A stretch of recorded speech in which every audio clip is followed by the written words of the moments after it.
Toi aussi, t'en as marre d'utiliser à chaque fois ces gels qui finissent toujours pas blanchis.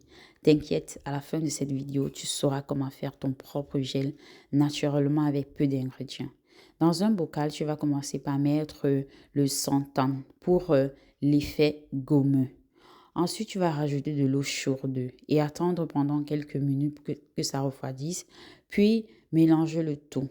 Pour que ça homogénéise encore mieux, tu utilises un mixeur, ok? Tu, tu mélanges pendant le temps et tu observes. Ensuite, tu vas rajouter ton gel de choix. Ici, j'ai choisi le gel d'aloe vera. Tu peux aussi mettre le gel de lin. Après, bien évidemment, on continue à mixer. Puis, pour la stabilité du produit, on va ajouter le conservant Cosgar. Ça, c'est celui que moi, je préfère.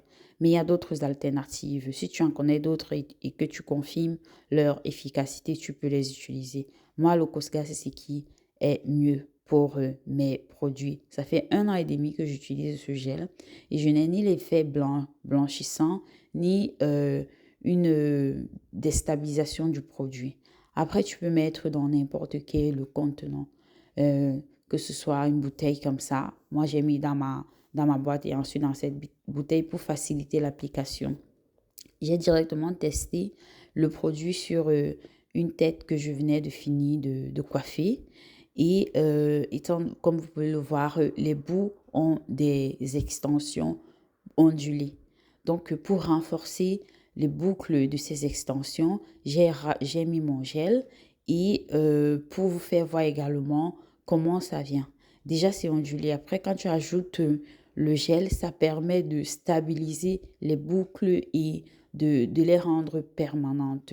Donc, pour une meilleure efficacité, j'ai pris mèche par mèche et j'ai rajouté le gel.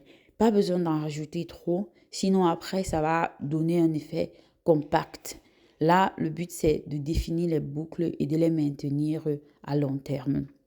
Voilà un peu à quoi ça ressemble aux pointes.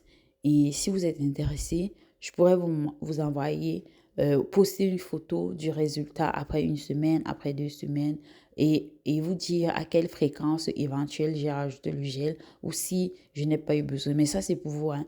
J'ai l'habitude d'utiliser ce gel pour mes propres cheveux lorsque je vais les souvent et que j'ai besoin que ça fasse un effet bouclé. Parce qu'à la base, c'est pour mes cheveux que je fais ce gel.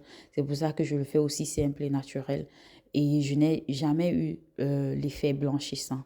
Donc, si vous voulez vraiment pallier à ce problème, voici votre solution. Testez et venez me dire en commentaire ce que vous avez eu comme résultat. N'oubliez pas de liker et de partager pour d'autres contenus et surtout, faites-moi savoir.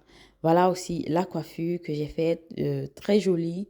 Dites-moi en commentaire si vous voulez voir comment je l'ai faite. Et c'est tout, quoi. Bon, à la prochaine. N'oubliez pas de m'envoyer vos retours et portez-vous bien. Voilà, on a dit 2020.